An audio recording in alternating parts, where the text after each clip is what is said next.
some other Afrikaans guy comes from the other side and he's like, hey, is that Trevor Noah, come here man, neem 'n foto. I was like, yeah, okay, this guy grabs me, he's like, hey, ek het eers met Trevor gepraat, maar jy moet sit met jou foto. He's like, man, jy moet nie jou twak is jou praat. Kom Trevor, kom eens zo, neem de foto. He's like, hey, as ek kom sê, he's like, what's that? And this guy comes and this guy, look over here, and they grab each other, and the next thing you know, these two guys are wrestling in the street. I'm in the middle of them, shitting myself hard. Because I'm not small, but they make me feel tiny, these giant Afrikaans guys. I felt like Peter de Villiers in the change room. I'm there, panicking. Now I know why he talked like that. He was just scared. I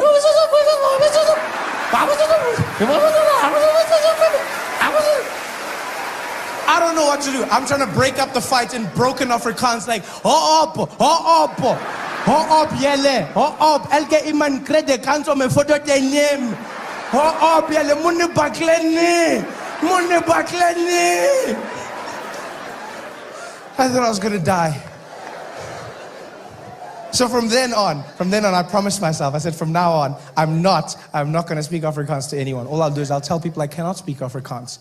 I'll tell them. But then for some reason, I say it in Afrikaans. It's something a lot of people do. It's like a useless phrase to learn. Everyone says that in different languages, you know? So you see people going, yeah, mina angikhulumi isiZulu.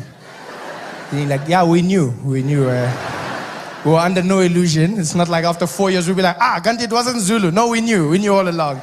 But we learn it in other languages. I can say it in 4 languages, the phrase, I cannot speak your language, which is useless to learn because then by virtue of the fact that you're not speaking the language, they will understand that you cannot speak their language.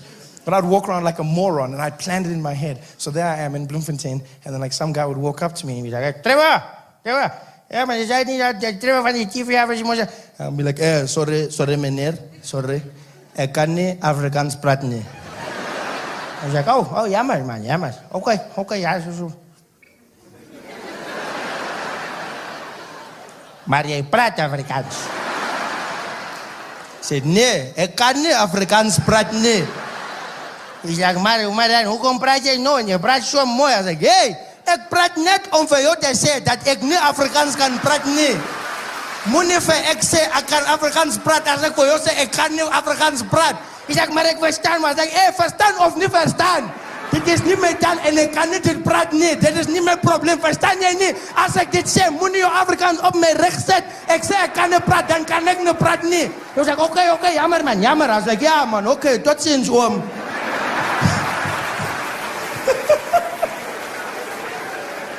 My friend was like, geez, Trev, what the hell was that about? I was like, I don't know, I don't speak Afrikaans.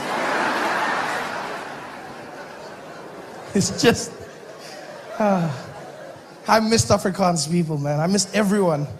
So lonely in America. It's so lonely. You get to the traffic lights and there's nobody there. You just wait for the colors to change.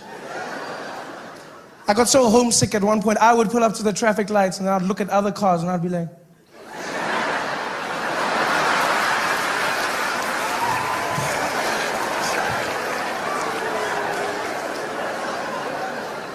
you miss your people. There's no colored people in America, for instance. No colored people, no. My American friends were laughing at me. They were like, dude, this is going to be amazing, man. It's going to be the funniest thing ever, man. It's going to be so funny. You're going to come out there because there's no colors, dude. You're going to be black, dude. You're going to be like super black. And I was like, it's fine. I've done it once. I can do it again. This is fine with me. Like, no, dude, you're going to be the weird black guy. I was like, what? I must prepare myself. Okay, I'm going to be black American, black American, black American. Got on a plane. It was an 18-hour flight, 18 hours from Johannesburg to New York. Landed in New York. I was still there, black American, black American, black American. Standing in the airport, this guy walks up to me. He's like, oye, papi, ya llegamos, pegalo con los tenos. I said, oh, what, man? What? He said, hey, man, I'm just saying, we made it, baby, we made it. And now that we're here, our kind, we're going to stick together, man. I said, our kind. 18 hours of flying and I wasn't black. I was Mexican. I get that everywhere I go, you know that? I get that. Mexican, Puerto Rican, Dominican, depending on the hair, depending on the place, depending on the day. I see people in America who look exactly like me. People look like they're from home. I get so happy. You see them walking down the street. I'm like, yeah, awe. They lose their minds. They're like, awe, de palo con los senos de paisanos, melón los quiero, unos minitos, papá. I'm like, whoa. Hey, whoa. No, I don't speak Spanish. Hey, mi no hablo español. Mi no hablo. One guy got real angry with me, super angry. He's like, what? You don't speak Spanish, man? I said, no, I don't speak Spanish. He's like, you should be ashamed of yourself. That's your culture, man. That's who you are. You don't forget it because you're here now. I said, no, I'm not forgetting it. I'm from South Africa. He's like, what? You? Africa? I said, yeah. He's like, Africa? I said, no, the one next to it. He said, hey, man, you don't look like you're from Africa, man. What the hell is that supposed to mean? He's like, hey, you look like you grew up in the shade. I was so offended. I wanted to punch the guy, jumped. I was like, ah! My friends held me. I was like, let me go. Hold me, please hold me, Joe. Hold me. Ah! He walked away. He didn't even care about us. Guy walks away. My friends were so scared. The American guys were like, dude, Trevor, don't ever do that again, man. Don't ever mess with Mexicans. It's like, whoa, what do you mean Mexicans? Don't mess with them. I should be scared. He's like, dude, Mexicans are crazy, man. They got like this different way of living, dude. They talk different. They live different. They got like these crazy ass gangs with like weird cars, and they got like beautiful women, but you can't touch them, dude, because you come close and they'll stab you. They'll stab your ass, man. And I was like, kalads. Like, yeah.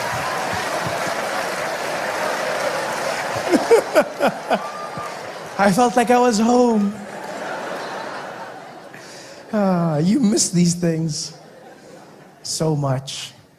That phrase stuck with me, though. You don't look like you're from Africa. It's just such a strange thing. You get it everywhere in America. You start to realize the perception that people have of Africa is very one-dimensional. They think Africa is just a dust basin filled with, like, starving people covered in flies. They don't think we have any technology. They don't even think we have airports. They just think it's aeroplanes landing in the bush, being caught by 1,000 black guys.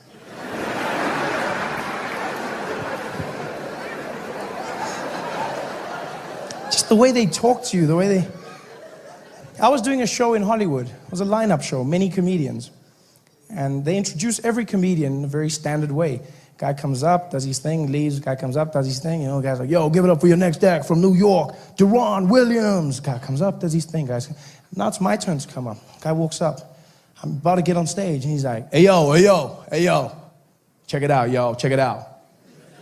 This next dude coming to the stage. This dude's from Africa. Y'all gotta make some love.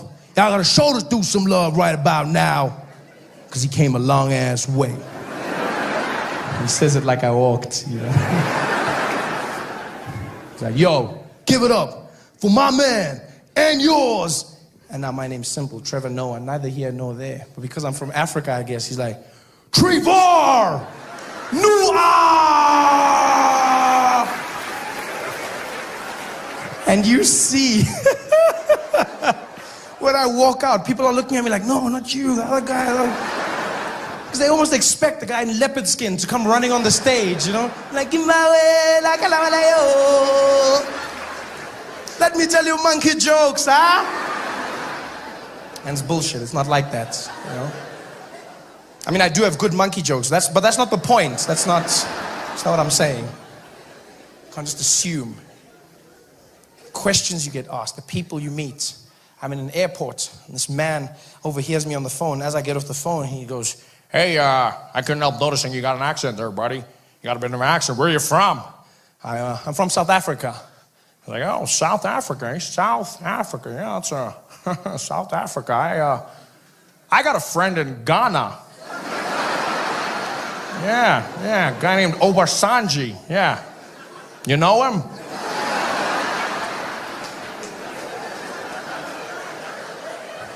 I just told you I'm from a country, not the Big Brother house. He asked me if I know one person. I just said, what? I told Obasanjo and he killed himself. It was just like, what are the chances, The best ignorant conversation I had was in California, in a place called Malibu. It's a beautiful beaching community. It's stunning, everyone goes out there, have a good time. Super rich people live out there, and the best beaches, the best waves and everything. And so I'm hanging out there on the beach because it's free.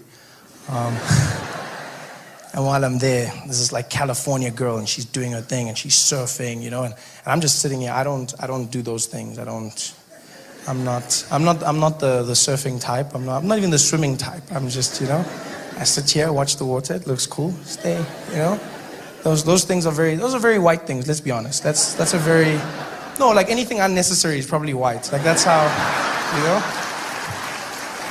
It's just one of the, like the other day, they had a guy who wants to skydive from space. You want to skydive from space? How do you skydive where there isn't even sky anymore? The sky's finished and you want to jump from there. And they're going to come and tell you these things. You're like, no, black people don't do those things. Just like not in that world. It's not necessary for us. Yeah, apartheid was our extreme sports. We're just like, no, we're fine. We're resting for now. Just like, it's unnecessary. Plus, when you grow up in a black family, you have to learn to live the way you'd like to be seen. You have to die in a certain way, because you want your family to mourn you when you die.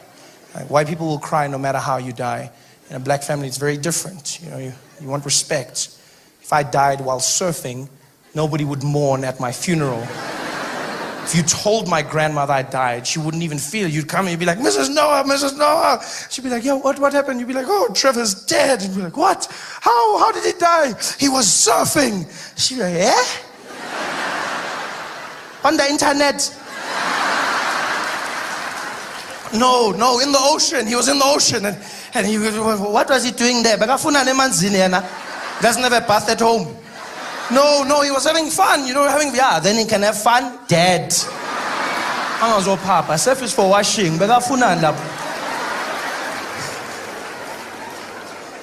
my grandmother doesn't play those games. Nobody would. People go out and they surf and they have a good time and they're doing the whole thing on the... It's the craziest concept to me. Why would you go out into the wild? There's wild creatures that kill you in the ocean and you are out there on a board. This is you, nothing protecting you, just on a board. To me it's the same as going to the Kruger National Park on a skateboard. It's exactly, isn't it? It's the same thing. And what's funny is you get eaten by a lion in the Kruger Park, people will judge you. Yeah, but what was you doing with a skateboard here in the Kruger Park? You can't just show me with a skateboard. But then for some reason, if you're surfing and you get eaten by a shark, then people get shocked. They're like, oh, what happened? Oh, it's crazy. What happened? Oh, I can't believe it. What do you mean you can't believe it? There was a shark attack in Cape Town. We doing shows. This woman comes up to me. She's like, Trevor, did you hear what happened today? I'm like, what happened? She's like, oh, someone got eaten by a shark. I was like, what? Where was this? She's like, in the ocean. I was like, yeah, but this is right. That's where it should happen. I was scared for a second, but this is status quo, That's what sharks do. Sharks are known for killing. There's no other type of shark. There's no tickling shark. That's what sharks do, and that's where sharks are. That doesn't shock me. You'd shock me if you came in like, Trevor, someone got bitten by a shark. Where was this? In Hillbrow. Then I'm scared. Then I'm like, because now you don't know where it's safe. Now you're just walking and you never know. It's like around the corner. And for some reason, I'm picturing a Nigerian shark now. I'm just picturing, because they've even, like, if they did that, it's like the same shaped head, like, like just like a, oh man. Just imagine like a buff Nigerian shark just waiting, hey, I go to bat you. Come here so I can bat you. Come here, Come here so I can bat you. That sharky won't bat for me,